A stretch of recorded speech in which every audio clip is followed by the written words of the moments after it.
Assalamu alaikum, everyone. Welcome to another episode of Mommyingwhilemuslim podcast with your co-hosts, Zeba and Uzma. This is Uzma. And this is Zeba. Assalamu alaikum, everybody. Another happy Monday. Is it happy? It's been a long Monday so far. It is happy The kids are because my home. weekend was totally crazy. My weekend was totally crazy. We were like all over the place, impromptu birthday parties, pure chaos at the Husson household. So guess what? Monday marks the end of that and the beginning of some normalcy, even if the kids are home today, as you'll probably hear them in the background. So I wanted to Mhm. apologize. Actually, I'm not going to apologize. They're my kids. We're moms. This is what we do. This And is life. Yeah. this is such as life, and we kind of have to roll with the punches. But I know, Osma, you had a pretty big week, and you went to a podcasting conference, which I really appreciate that you represented Mommyingwhilemuslim while there. And do you want to tell me a little bit about what happened? What did you do? What was your experience? And I think that's our soapbox for today. Um, my experience this weekend was very eye-opening. I did not realize that when we started this journey, how, um, well, I mean, I realized pretty quickly that this wasn't something easy that we um, got on together. I was like, whoa, this is a lot of work. And then I hear from these other podcasters where it's their entire life, it's their full-time job. And I'm like, what? Like, both of us have our own businesses. We have these large families that we run, and we're podcasting, and everybody's scratching their heads like, why would you do that? Like, that sounds really hard. And we're I, like, yeah, actually, it's hard. that's exactly right. But it was a And great our networking philosophy, like you said, opportunity. it's a networking opportunity, and we've always talked about, we've known each other since we were kids, right? And I think both of our personality types are always like go big or go home. And like with anything Hmm. that we do, we like to kind of put our full um effort into it, and especially if we believe in the mission so passionately. So what did you experience while there? Like, and again, thank you so much for going, because I couldn't, you had to leave your family, you had to leave your job to go and get the best, the full information for our listeners. So what kinds of things and tidbits can we look forward to based on what you've learned while there? Um, well, I think technology-wise, Joe has already launched us to where the future of podcasting lies, according to the big techies and engineers that were there. So with the live streaming just alone, we're already ahead of the game, which is awesome. But there's also a lot of tech that I think we can look forward to seeing, that we'll learn and probably we'll share with other Muslim women podcasters that are out there. It's like, hey, we learned all these amazing things, and here's the notes for free. Like, let's do this Yeah, together, because we can all do amazing things together with our respective missions. And my biggest takeaway was you and I solidly know what our mission is. And I did post that in our Insta stories, where it's like, we're here for Muslim moms, full stop. We don't want to exactly. perpetuate the trauma that we underwent, all of that loneliness and angst, and just feeling like everybody knows the secret to motherhood and we're somehow left out, like on the bench, and there's nobody here to show us the way. Well, we're here to say that you don't have to feel like that. No mom ever has to feel like that. And Muslim moms in particular, we got your backs. That's exactly right. And part of having our backs and our fronts and our pelvic bottoms, we have, I mean, I have to figure out a segue somehow, ladies. We have Dr. Tayyaba Ahmed. Sorry, everybody, but we just gotta have to put it out there. Dr. Tayyaba Ahmed is a board certified physician, and she specializes in pelvic rehabilitation. Born and raised in New York, she is a practicing physician in Manhattan. And she is here to kind of round out our series, because it's all in the hips or in the floor. And Dr. Tayyaba, could you please give us a few minute introduction to what you do, why you got into this field, and we can kind of delve into our questions because we have a lot of them. Okay. Assalamualaikum. Thank you for having me. And I love what you guys are doing. Actually, I heard you guys because a friend of mine sent me one of your recordings, and she was like, "You have to listen to this." And then she said, "You should be on this." So that's why I reached out to you Oh, I love guys. that. That is Oh, we love that. awesome. Um, that's why I thought you guys were Yay! in DC for some reason, but I guess you guys aren't because you're not in DC. We're on two different coasts. Or Yeah. Yeah, so oh, I'm in okay. DC. Oh, Ozma you are is in in DC. Phoenix. Okay. Yes, so we are a Okay. full we are cross coastal, or what is it, like coast You're to coast? nationwide. Yes, we are Nationwide. coast to Yeah. coast. We're Bi-coastal. nationwide. Yes, nationwide. So As an American Muslim podcast should be. I'm a 100%. I am a physiatrist by training, which means I did go to medical school. I trained in rehabilitation. A lot of people, even physicians, don't know what that there is a field of rehabilitation. Essentially, a really quick snippet of what rehab is. During residency, we do a lot of training in strokes and spinal cord injuries and head traumas and all sorts of things. When your mom or your grandmother is getting a knee replacement, they go to rehab after, or if they're in the hospital and they need cardiac rehab after a surgery, or thoracic, lung, pulmonary, anything, they all have a field in rehab. But if you've noticed, after a woman has a baby, there is no rehab. You go home with the baby, and your GYN or OB appointment is typically 5 minutes. They are happy you're alive, they are happy your baby's alive, but there is very little postpartum or pelvic care in general. And that's was basically the trend. Even when I was in residency, there wasn't a lot of training on it, and there are very few pelvic physiatrists because I think, generally speaking, people didn't think that if they wanted to do rehab, they wanted to do internal exams. And ironically, now I see a lot of men, and I know this podcast is all about moms, but I see 40% males and 60% females. Not everyone is postpartum. That's just a chunk, but it's a very small chunk, to be honest. I see a lot of just women 4 or 5 years, 6 years, 10 years, 15 years after children who still have injuries or pain from their birth. So it's hard to say that it's necessarily the birth that caused the pain, but it could be just simple injuries to their tailbone or their pubic symphysis from falling or horseback riding, different activities, spinning. I see a lot of women who come in now from spinning injuries because they spin 5 times a week and their pelvic floors are already tight and their pubic bones are hurting, and it causes a lot of nerve injury I down blame there. that And so then they Peloton. I feel, blame that Peloton. It's the This is why I Peloton don't I movement, exercise. agree. ladies. That's the problem. I hate that thing. We actually had to replace the bike seat because it hurts so much. Like, no, I don't like it. But so Mhm. thank you for calling that out too, because Yeah. quite frankly, you have a lot of like, it's not just about giving birth. It's about all these extra potential injuries, including the stupid Peloton seat, which, by the way, please make a better bike seat, people.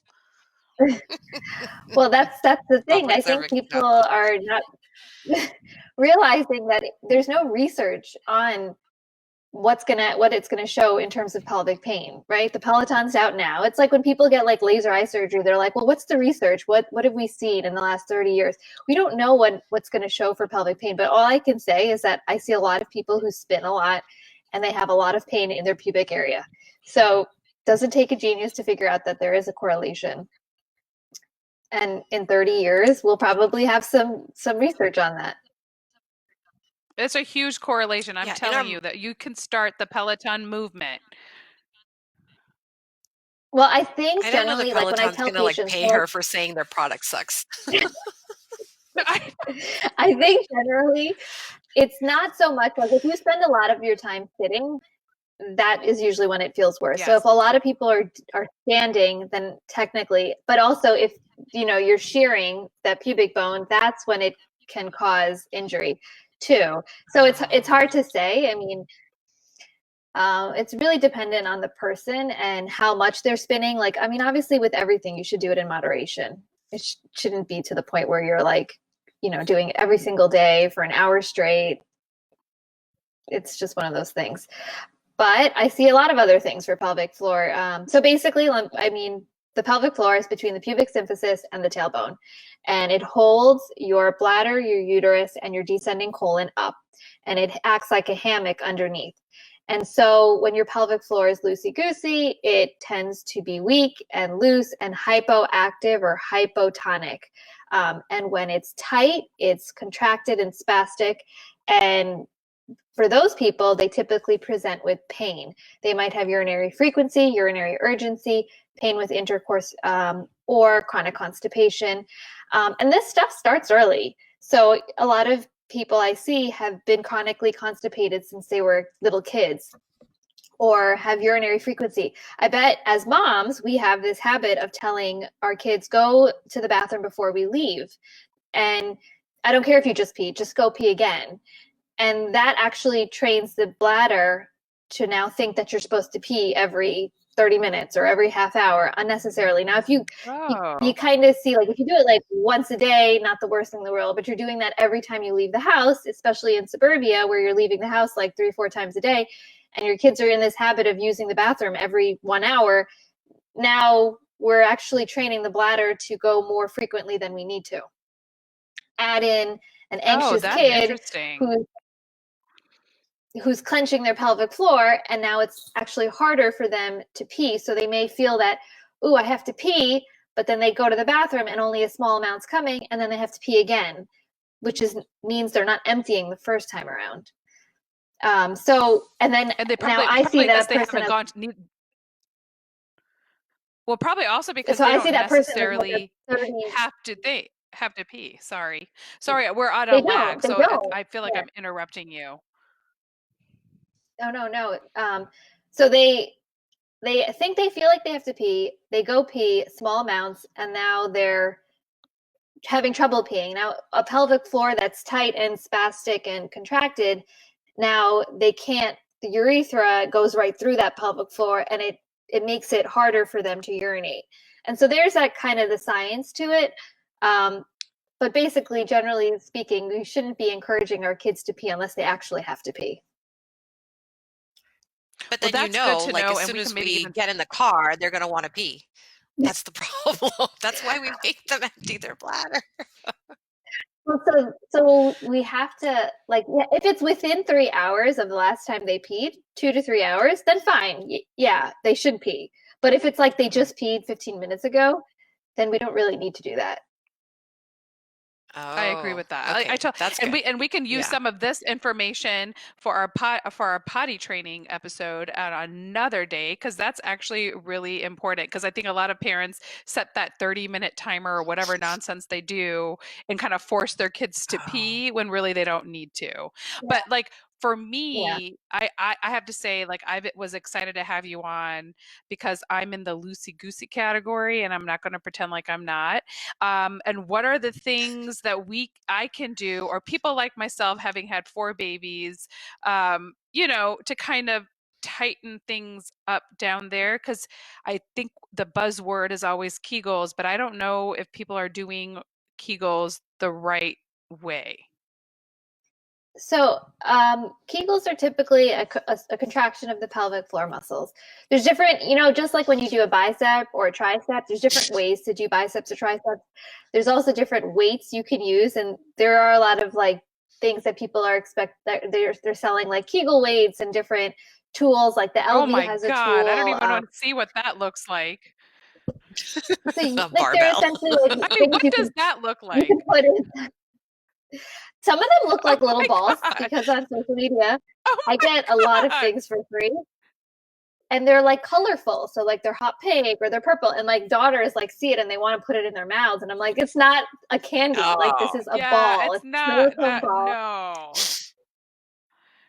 And so sometimes put the silicone ball in your vagina is theoretically what you're trying to tell me. And then that happens. You try to lift it. So first of all, you have to figure out whether you're doing a Kegel correctly. because if you're doing it incorrectly, well, then you're wasting your time. If you're doing it correctly and it's not actually making a difference in 2 weeks, well, then there's a good, technically in 2 weeks, if you do proper Kegels, you should notice a difference. But if there's basically like levels. If you actually have a prolapse, just doing Kegels isn't actually going to help. And that's when there's different things like a pessary, which is basically like a small disc that you put in to hold up your bladder. And then there's different shapes and sizes, and because everyone's different. But then if you are too far gone for a pessary and that doesn't help, like you're feeling a lot of intense pressure pulling down your vagina, that's when people do surgical procedures. Now, I would always say before you even consider a surgical procedure, going to at least 3 or 4 months of pelvic physical therapy. Because as a physiatrist, I want to make everyone rehab their body before doing anything surgical. I've never heard of pelvic rehab. So can you tell me what that entails? Is it more of the ball type exercises? Or I guess it depends on whether you're loosey-goosey or whether you're tight. Yeah. Sorry, I have to laugh about that. I'm just picturing people playing basketball down there. Okay, like you're just playing basketball. That's how my brain works. And this whole thing is just I wish I had it. It's really. We should have brought it on so we could show people. I know. Oh, that is really big. No, they're really not. Okay, well, anyways, there's also one that looks like this is lipstick.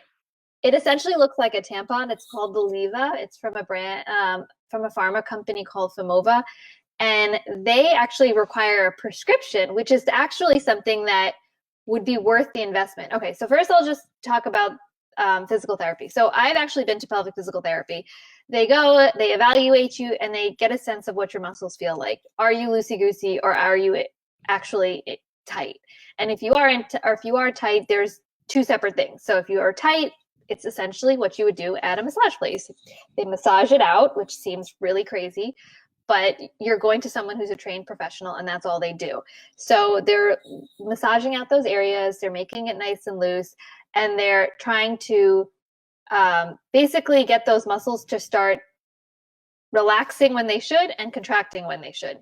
Now, if you're loosey-goosey, you don't really need massaging down there because you will just get too loose. So that in that case, no, thank you. In that case, I think I'll pass on the massage. Okay, I can't help it. Poor Tayyaba. How is this legal? What kind of show did I come on? So a vaginal massage sounds illegal. It's totally legal. So it's totally legal because a lot of people are suffering. You don't want to be sitting in your pee all day. Those suffering people. 70 years old. Right. That's true. That's so true. And you're probably not going to get vagina massage when you're 70. So you don't want to be sitting in diapers when you're 70 years old.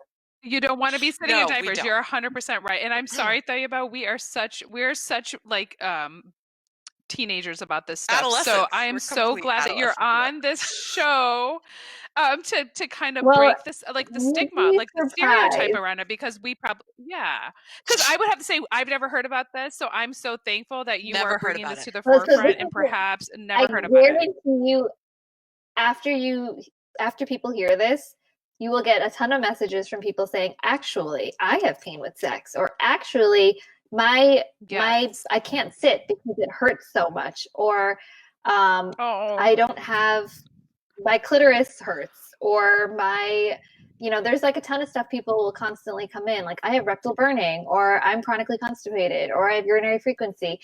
The loosey-goosey ones are actually the least of like the easier ones because, well, yeah, they're leaking a little bit, but they're not presenting in pain. When people are in pain, that's like a very tough situation because it affects your quality of life. You literally can't sit without feeling like you're on fire.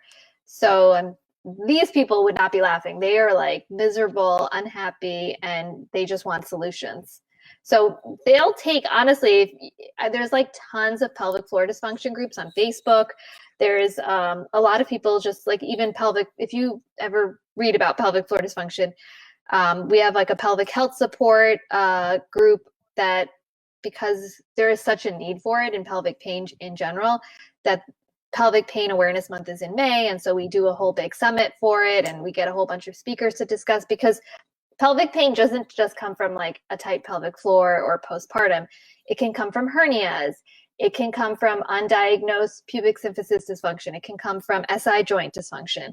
It can come from tailbone injuries. Like you go skiing and all of a sudden you fall on your tailbone, and all of the muscles, your tailbone, are now attached to your pelvic floor, and that tailbone is now, you know, even though it doesn't hurt on the tailbone so much anymore, your muscles are now connected to it, which get aggravated and get tight, and then they cause the pain. And so all of a sudden now they're presenting with that area. And then they're presenting with pain with sex, and they're like, what the hell? How do I have pain with sex all of a sudden? I just fell on my tailbone like 6 months ago or something. And now they're all of a sudden going to the bathroom every hour. And you're like, where did this come from? And so a lot of people need that pelvic rehab. And I know this is going to blow your minds, but sometimes they go in rectally to reach the tailbone. Oh, I could see that. I could see that anatomically. That actually makes a lot of sense. But no, with their finger. With gloves. That's all. Oh, that's easy.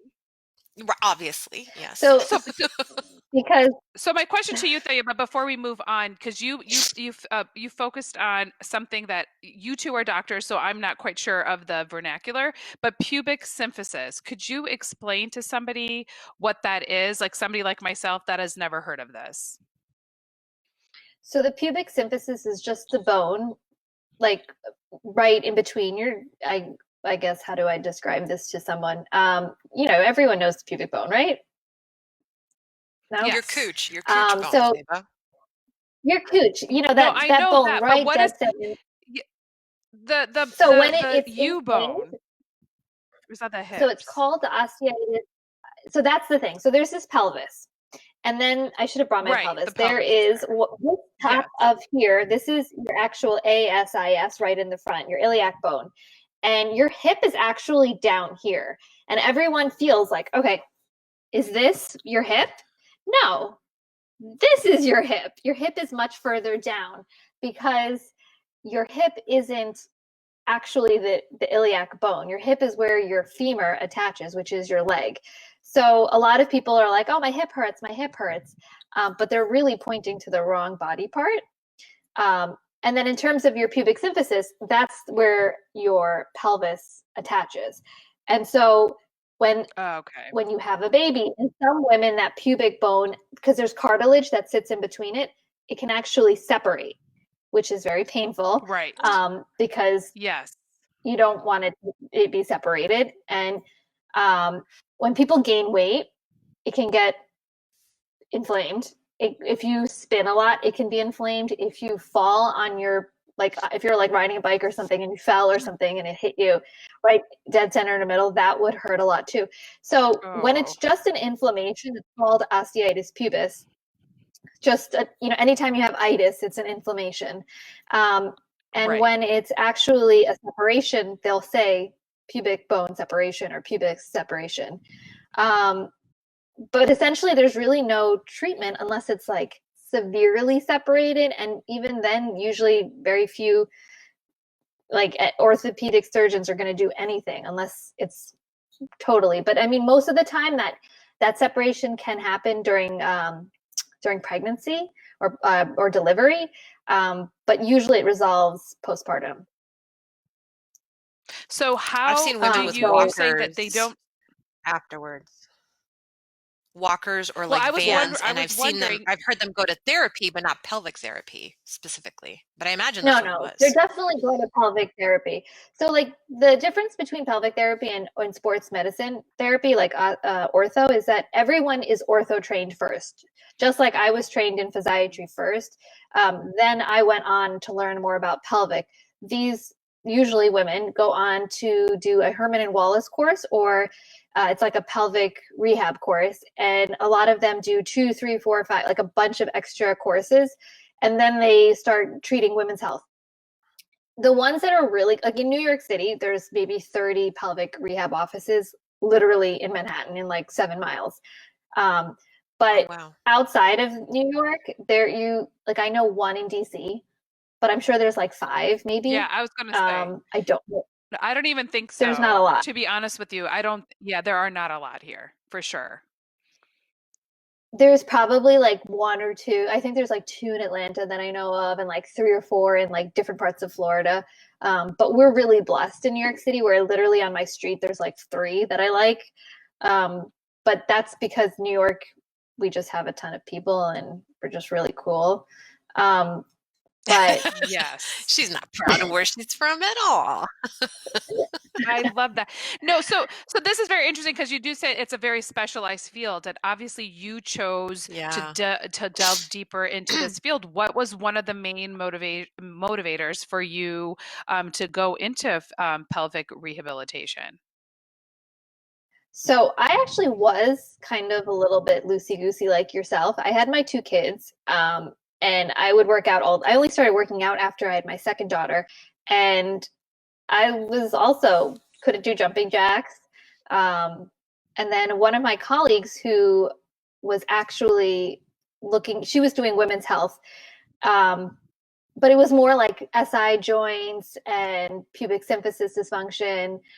But she had SI joint dysfunction also. So she started doing that. And then she was like, actually there's more to this pelvic floor. All these pelvic PTs are doing this, but there's no doctors managing them, especially in New York City. So she was like, do you want to follow me and shadow me and like do this? So I had just like, my daughters were like 5, and I was like, okay, well, I guess I could go back to work full time at this point.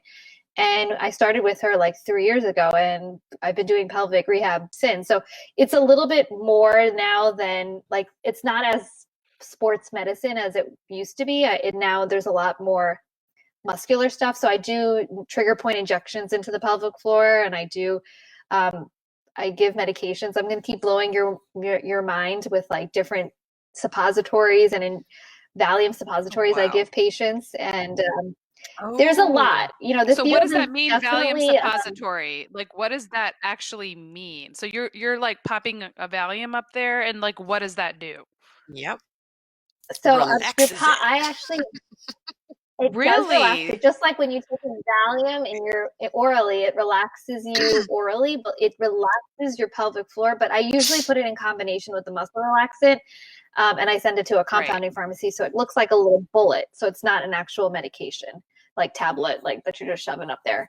And for females, we're lucky because we have 2 entrances where you can put it in vaginally or rectally, and because our male patients, they don't have that option.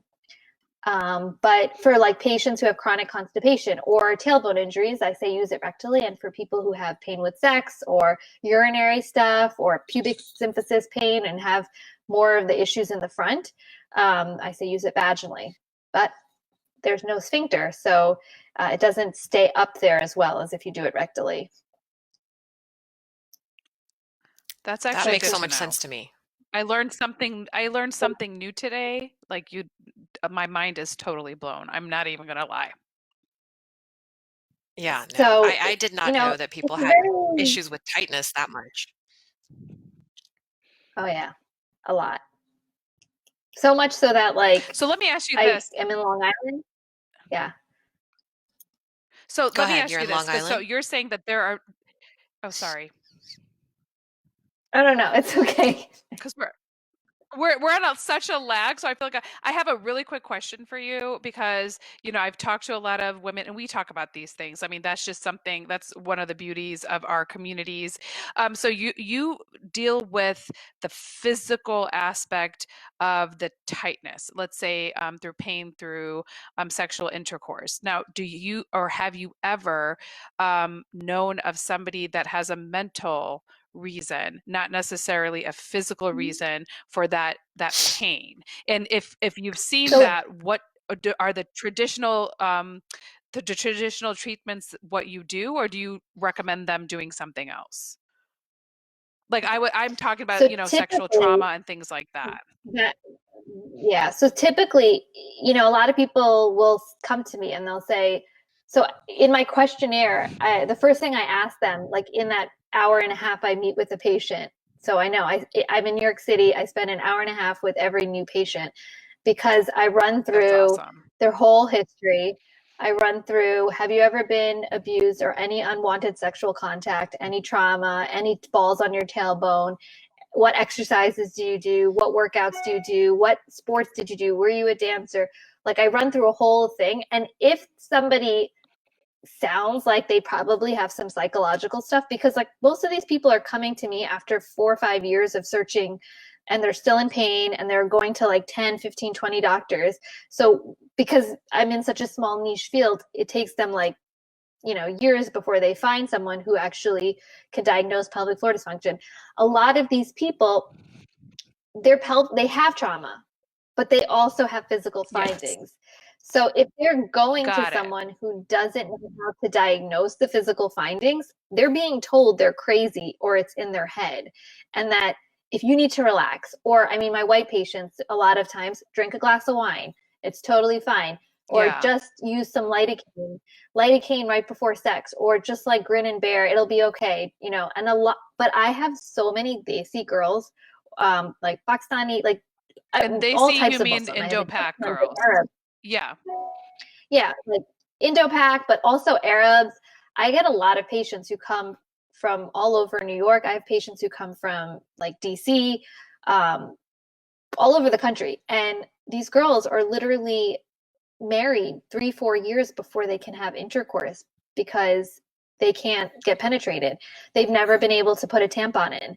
They've never been able to tolerate anything going inside, even fingers or anything. So and some of them with no history of trauma, no history of abuse, nothing. And so that's where I have to go digging to figure out what could be the cause for their pelvic floors to be so tight. Now, there's something called vaginismus, which is there's two types. There's primary vaginismus and secondary vaginismus.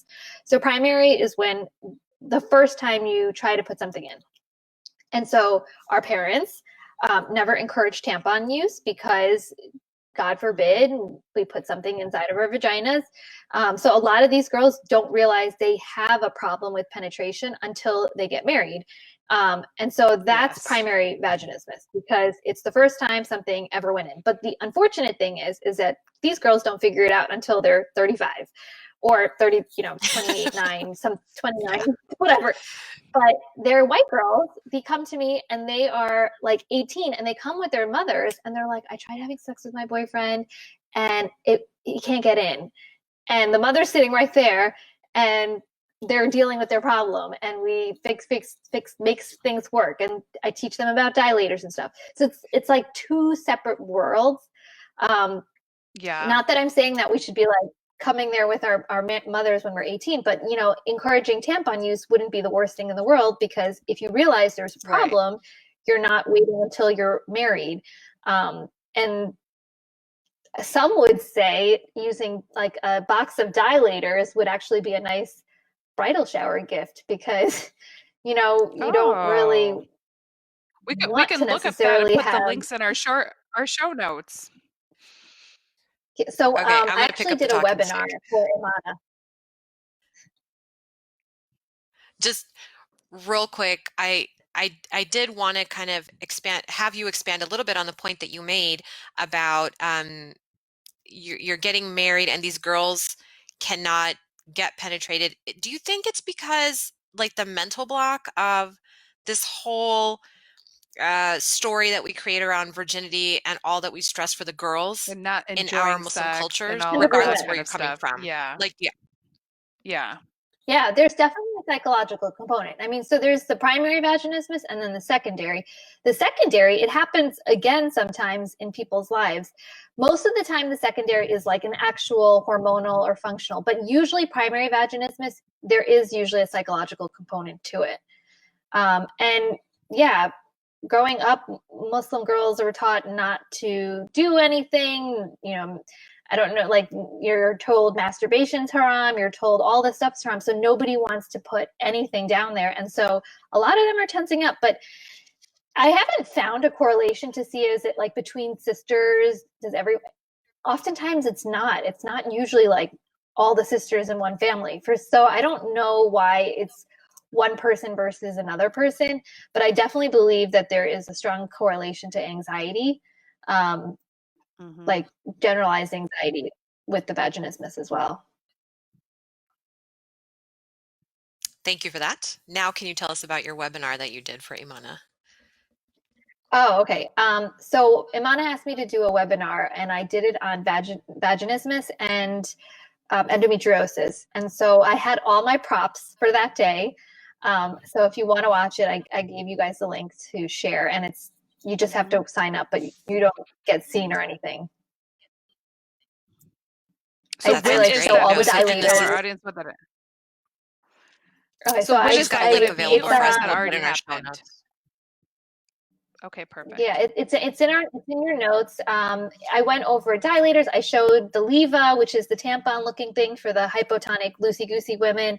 I go over different dilators. My favorite dilators are the silicone ones. I don't like plastic ones because, you know, that's just not realistic, and plastic inside your vagina is uncomfortable. I go over, what else? Wands, which are different tools to go in and massage internally, because like I said, only in New York are we that cool that we have pelvic PTs on every corner. So if you can't do it yourself, sometimes you can just buy the wand online and try to massage internally yourself. In terms of the medications and stuff, obviously you need to, oftentimes people will hear me talk, and like I had a PT, a patient who saw me in New York, and I had told her about valium suppositories. She went back and told her pelvic PT about the valium suppositories, who then in turn told her next patient about the valium suppositories and got another doctor to prescribe it. So I say this a lot, like just ask your doctor to see if they'll prescribe it for you. And if they don't feel comfortable doing it, I mean, I'm happy to do it, but you just have to be a patient of mine. And they actually can help people progress in terms of the pain with sex. There's also different tools. There's one thing, it's called the ONUT. And if you watch the webinar, you can see it. It's kind of like it's like a silicone ring you put on the base of the penis, and it acts as a buffer. So during penetration, the penis doesn't go as far back. And then this way, women who are trying to conceive, who are not necessarily concerned with fixing their muscles and more concerned with just having penetration so that they can have a baby, it's kind of a means to an end. And so that's also on the webinar, called the ONUT. That sounds really interesting. I'm ONUT. Well, we're just going to have to see this. This sounds kind of like our first episode this month with Alia's, when we were talking about the sexual devices. I know, I feel like they are now medically warranted. Yes? Yes, we can get a prescription for them. Doctors here saying that we need them. It's really sad. Yeah, for the dilators, do we need a prescription? No, the dilators, I use a website called Intimate Rose, and well, I don't use it. My patients, I recommend it. There's like Soul Source also has them. Intimate Rose sent me like 2 boxes of them for free for both my offices. So I have them to show my patients. The plastic ones are cheaper, to be fair, but they are not as nice. And I mean, who wants to put plastic inside of them? Because also it's not realistic. It's not like a penis is plastic. But the Leva is the only thing you need a prescription for. Everything else. That's our takeaway. I'm going to make that the quote of the day. That's my take. Yeah, and the penis is not plastic. I definitely agree. I definitely agree with that. And my thing is, and you know, first of all, thank you for dealing with our adolescence, if that's a word. I definitely appreciate it. This whole month has been something that has pushed me outside of my own comfort zone, to be very blunt and honest with you. And the fact that, you know, you have experts that can really, these are real life problems that people have to deal with on a day. And maybe Uzma and I are lucky that we don't have to, but the fact that, you know, there are people that pain during sex are not getting any kind of enjoyment out of it, and it's an actual medical issue. And the fact that Dr. Ahmed is able to help fix some of those things through whatever dilators or whatever other types of things that we've learned about today, I have to just say thank you for literally blowing my mind and for keeping my eyes open, because I didn't realize how big of an issue it was. And that is why we have people like you come on the show. Oh, thank you. My takeaway today is I vaginal just massage. That's for everybody. I think Everybody needs a vaginal massage. it's such a very under discussed topic, and the more we can raise awareness, because white people, they're doing it. They're fixing their problems. And Right. I mean, 40, 50-year-old people who are like, oh, wait, painful periods is not normal. We're in 2020. Like our true. daughters, like every time my daughter's stomach hurts, I like start freaking out. I'm like, she can have painful periods? Does she have endometriosis? My Khala, like, I found out she had endometriosis because I started talking about endometriosis. And that's why she couldn't have kids for like so many years. And then she had it removed, and then she got pregnant. Like, it's so funny how many people I talk to, and they're like, well, yeah, I didn't realize, because it's 1 in every 10 women. So if you're That's in a a big room percentage, with actually. 10 That's a people, lot. 10%. Yeah. I think it's similar to asthma. Like, that's big. Oh, wow. That's a pretty big, and So, yeah, that actually is a big percentage. So yeah, the fact that we are and it raising used to be awareness called and that you guys are actually doing something about it. it used to be called the white woman's disease, because only white women could afford to get treatment or speak out about it. Interesting. That's sad. But now we're providing resources for our own women, that it doesn't have to be painful. You don't have to hold yourself when you're afraid of sneezing or coughing. There are things that we can actually do to help fix the problem. And if you can't find a pelvic specialist in your area, go fly to Manhattan and go see Dr. Ahmed, because I think she has it down pat. And I definitely am going to watch that the webinar that you just chatted about, and I'm going to learn some more. I want to actually physically see some of these things because I'm having a hard time picturing them. Oh yeah. Oh yeah. No, We need to get on that think it's webinar. super Thank you helpful. so much, doctor. No problem. I'm Really happy excited to that you are share. there, and we're going to get everybody out to your IG and your social media so that they can follow along with your really awesome posts like your one from today. And we're just so super excited that you're rounding out this month with us. Thank you so much. All right. Thank you for having me. Thank you. Assalamu alaikum, Assalamu alaikum, everybody. Okay. Just turn it off.